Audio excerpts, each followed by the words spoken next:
So I also want to talk about CPT and OPT for those of you who need to renew their visa during that period of time.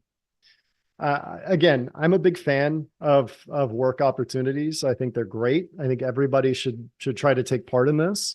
But there is a significant amount of fraud that the State Department has uncovered with both CPT and OPT programs. Students have been caught paying companies to say that they were working when maybe they were, sleeping on a couch or partying or something.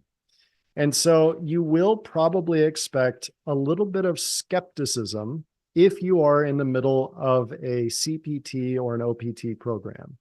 The officer is going to want to make sure, and they're going to want to verify that you're actually working and that you are kind of remaining in your student status.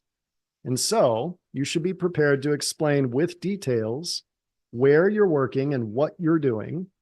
You should make sure that you have proof that this is all authorized.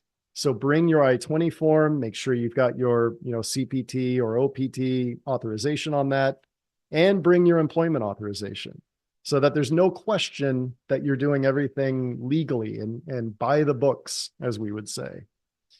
And then again, talk about why you're doing this in the first place.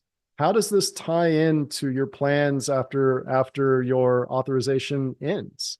How is this related to the degree that you are trying to obtain or that you already obtained? And finally, bring your transcripts. For anybody that is renewing a visa while they are studying, this is basically a requirement. It's not a nice to have. Almost every visa officer will ask for your transcripts. And if you just graduated, it's also nice to bring that. Why is that the case? Again, it's because the F1 visa is designed to give you that authorization to go to school in the United States. That's what you should be focused on.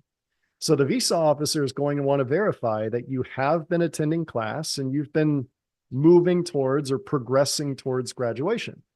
There's no requirement that you have a perfect 4.0 grade point average or that, you don't fail any class. We all know that happens. You can fail a class. You can have an incomplete as long as you're still showing that you're progressing towards a graduation.